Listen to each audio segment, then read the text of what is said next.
Bonjour mes chers étudiants, j'espère que vous allez bien. En raison de la situation sanitaire, on va continuer notre programme scolaire en ligne. Aujourd'hui, je vais vous présenter une règle grammaticale, c'est le conditionnel présent.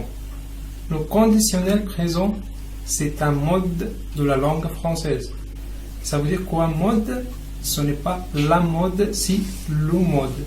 Le mode, c'est la façon ou la manière dont le verbe va exprimer l'action ou l'état. On a en français 4 modes personnels. Le premier mode, c'est l'indicatif. C'est le mode de l'affirmation.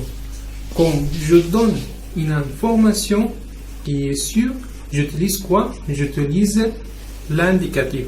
Voyons l'exemple. Elle part aujourd'hui. Alors, je sais qu'elle part aujourd'hui.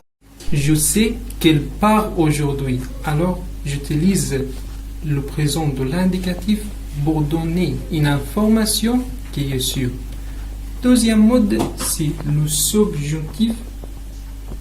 Le subjonctif, c'est un mode de possible, au mode de doute. Voyons l'exemple. Je doute qu'elle parte aujourd'hui. Alors, je ne suis pas sûr. C'est pour cela que j'utilise je doute. Parce que c'est une information incertitude. Alors, troisième mode, c'est l'impératif. L'impératif, c'est mode de l'ordre. Pour donner un ordre, on utilise l'impératif. Comme vous voyez, il n'existe pas le pronom personnel sujet. Voyons, il n'existe pas le pronom personnel sujet. Alors, on ne l'écrit pas le pronom personnel sujet, on ne le prononce pas le pronom personnel sujet, mais ça existe de manière implicite. Alors, comme exemple, ne pars pas aujourd'hui. Je donne un ordre. Alors, j'utilise quoi? J'utilise le mode de l'impératif. Quatrième mode, c'est le conditionnel. Le conditionnel, c'est le mode d'aujourd'hui, c'est le mode de l'incertitude, au mode de la politesse. Alors, pour mieux comprendre, on va voir la formation et l'emploi. Comme vous voyez l'exemple, elle partirait aujourd'hui. Mais c'est quoi le conditionnel présent? Comme on a dit, c'est un mode de l'incertitude. Quelque chose qui n'est pas sûr. Alors je donne une information, mais je ne sais pas si il est sûr ou pas. Alors, on va voir la formation du conditionnel présent. Premièrement, les verbes réguliers. Alors, c'est très simple. On utilise le radical de l'infinitif, se termine par OR ou IR, plus les terminaisons de l'imparfait. Alors, quelqu'un m'a dit, je ne me rappelle pas les terminaisons de l'imparfait. Ne vous inquiétez pas, on va se rappeler ensemble les terminaisons de l'imparfait avec je, AIS, avec tu, AIS, avec il, elle, on, AIT, avec nous, IONS, avec vous, IOZ, avec il, avec S, ou elle, avec S, il, ou elle, pluriel, AIONT. Alors, quelques exemples pour mieux comprendre les verbes réguliers. C'est comme verbe parler ou verbe finir, c'est le premier groupe au deuxième groupe. Le premier groupe se termine par OR. Qu'est-ce qu'on fait? On ajoute les terminaisons de l'imparfait seulement. Je parlerai. Je parlerai. Tout finir. Tout finirai. Alors, j'ajoute les terminaisons seulement. Alors, pour les verbes de troisième groupe, que se termine par RE, on supprime le E et on ajoute les terminaisons. Voyons. Ici. Ici, c'est verbe prendre se termine par RE.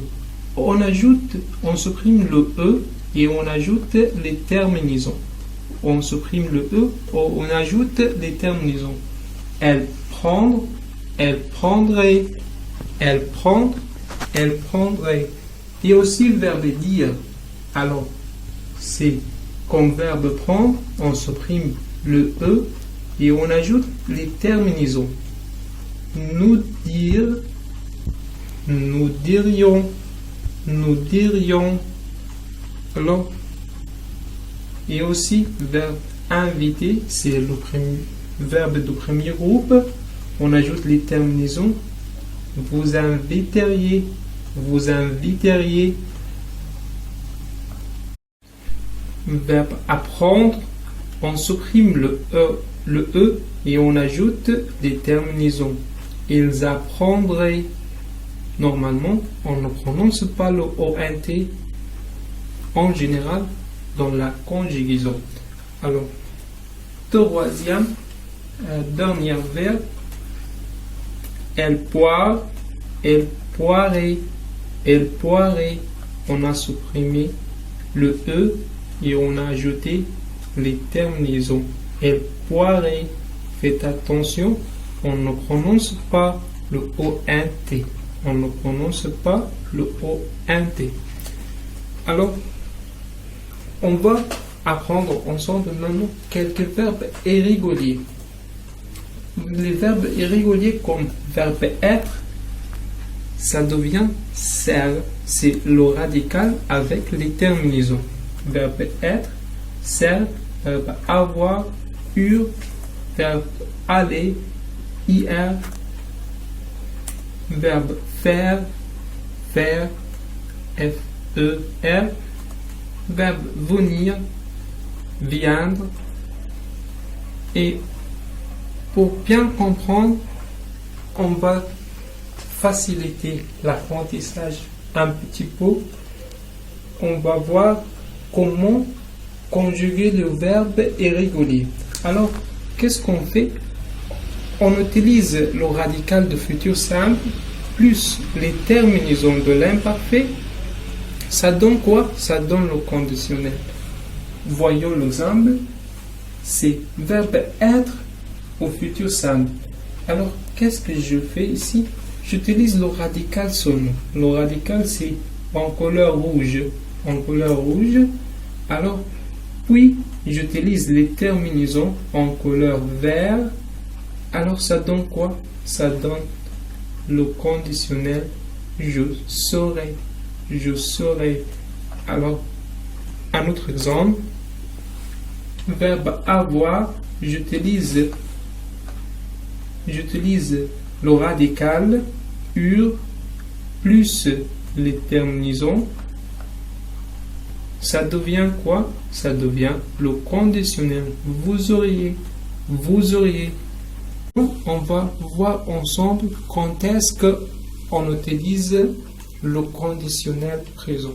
Voilà l'emploi du conditionnel. On utilise le conditionnel pour exprimer premièrement un conseil. Ça veut dire quoi? Un conseil? Je donne un conseil, mais ce n'est pas obligé. Alors, il fait froid. Il fait froid, alors tu devrais mettre ta veste. Alors, je donne un conseil. C'est pas obligé, mais je donne seulement un conseil. Alors, comme vous voyez l'exemple, il fait froid, tu devrais mettre ta veste. Deuxièmement, un souhait. Quand je souhaite de faire quelque chose, quand vous désirez de faire quelque chose, vous devez utiliser le conditionnel présent. Comme l'exemple, j'aimerais visiter ce château. J'aimerais visiter ce château. C'est la condition. On utilise le conditionnel parmi les cas de si. Par exemple, si j'avais le temps, j'irais au plus près. Alors, deuxième phrase, ça dépend aux premières phrases. Alors, je ne peux pas utiliser la deuxième phrase sans la première. Alors, si j'avais le temps, j'irais au plus près. Dernière, c'est une demande très polie. Quand je demande quelque chose, poliment, j'utilise le conditionnel. Quand je commande quelque chose d'une façon polie, alors j'utilise le conditionnel présent. Voyons l'exemple. Je voudrais une tasse de café. Je voudrais une tasse de café. Merci pour votre attention. À la prochaine.